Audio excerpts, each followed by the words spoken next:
వలసదారులంటేనే చిరెత్తిపోతున్న Trump తాజాగా తీసుకున్న నిర్ణయం అక్కడ వలసదారుల్లో భయాలను రేకెత్తిస్తుంది. ఇన్నాళ్ళు డెమోక్రాట్లు ఏలుబడిలో అమెరికాలో స్వేచ్ఛగా విహరించిన వలసదారులను కట్టడి చేయడమే లక్ష్యంగా ట్రంప్ పావులు కదుపుతున్నారు. ఒక్కొక్కరిని కాదు, అందరినీ ఒకేసారి దేశం దాటించే ప్రయత్నాలకు ట్రంప్ శ్రీకారం చుట్టారు. అధ్యక్ష కుర్చీ ఎక్కడమే ఆలస్యం. తాను అనుకున్న పాలసీను అమలు చేసే వలసదారుల వెన్నులో వణుకు పుట్టించేందుకు ఇప్పటి నుంచే కార్యాచరణ సిద్ధం చేస్తున్నట్లు తెలుస్తుంది. ఇంతకీ వలసదారులను గెంటేసేందుకు ట్రంప్ చేస్తున్న వ్యూహం ఏంటి?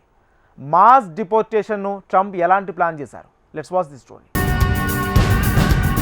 అమెరికా కొత్త అధ్యక్షుడు డొనాల్డ్ ట్రంప్ అడ్మినిస్ట్రేషన్ వ్యవహారాల్లో దూకుడుగా వ్యవహరిస్తున్నారు. ముందు నుంచి చెబుతున్నట్లే అక్రమ వలసదారులపై ఉక్కుపాదం మోపుతామని హింట్ ఇస్తున్నారు. అవసరమైతే ఈ విషయం తేల్చేందుకు నేషనల్ ఎమర్జెన్సీ విధిస్తామని ట్రంప్ ప్రకటించారు. సైనిక బలగాలను ఉపయోగించి అక్రమ వలసదారులను గుర్తించి బహిష్కరించేలా చర్యలు తీసుకునే ప్రణాళికలు వెల్లడించారు.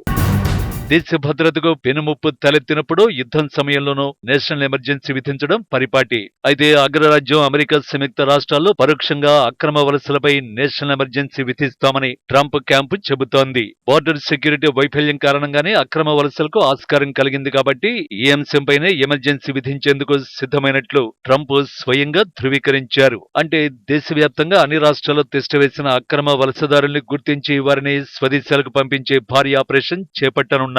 అలాగే అక్రమ వలసలకు ఆస్కారం కలిగిస్తున్న సరిహద్దుల్ని పటిష్టం చేయనున్నారు.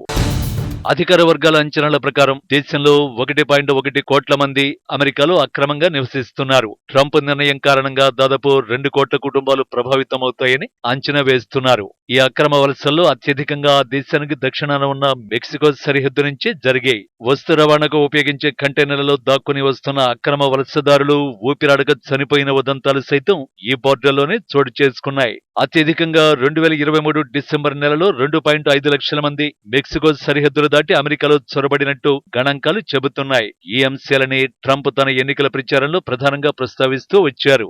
అక్రమ చొరబాట్లను ట్రంప్ దండయాత్రగా అభివర్ణించారు. అలా చొరబడిన వారు అమెరికన్లపై అత్యాచారాలకు, హత్యలకు పాల్పడుతున్నారని ఆందోళన వ్యక్తం చేశారు. అక్రమ చొరబాటుదారులు అమెరికా రక్తాన్ని విషతుల్యం చేస్తున్నారంటూ విరుచుకుపడ్డారు. తాను అధికారంలోకి వస్తే వారందరినీ ఎలా వెనక్కి పంపిస్తాను అన్నది వివరంగా చెప్పకపోయినా 1798 నాటి ఏలియన్ ఎనిమీస్ యాక్ట్ అమలు చేసి అక్రమంగా వలస వచ్చిన వారిని వెనక్కి పంపిస్తామని చెప్పారు.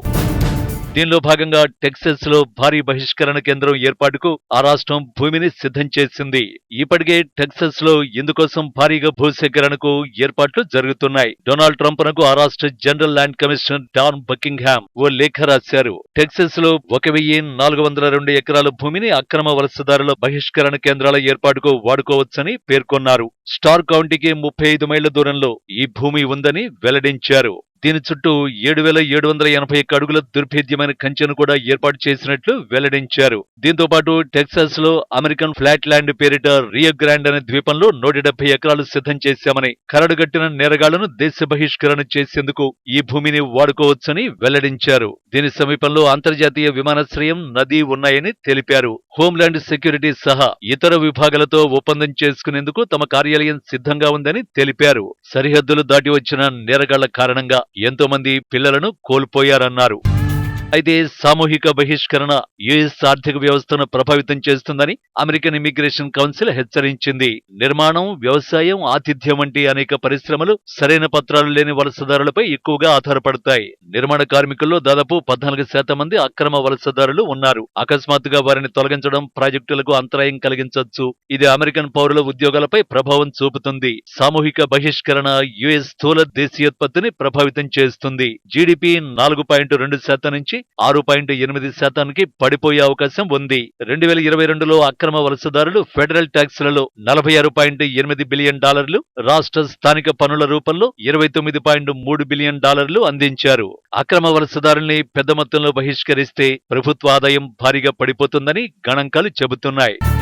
సక్రమ మార్గంలో ఆ దేశానికి చేరుకుంటున్న భారతీయ ఇంజనీర్లు అక్కడి ఉన్నత ఉద్యోగాలను కైవసం చేసుకుంటూ ఉంటే కింది స్థాయి ఉద్యోగాలన్నీ అక్రమ చొరబాటుదారులు కైవసం చేసుకుంటున్నారు. దీంతో స్థానిక అమెరికన్ యువత నిరుద్యోగులుగా మారుతున్నారు. పైపెచ్చు అక్రమంగా వచ్చే వారిలో నేరస్తులు, నేర ప్రవృత్తి కలిగిన వారు ఎక్కువగా ఉంటున్నారు. తద్వారా నేరాలు కూడా పెరుగుతున్నాయి. ఇవన్నీ స్థానిక అమెరికన్లలో అసహనానికి కారణమయ్యాయి. డెమోక్రాట్లు తమ ఉదారవాద సిద్ధాంతాల కారణంగా అక్రమ చొరబాట్లపై చర్యలు తీసుకోలేదు.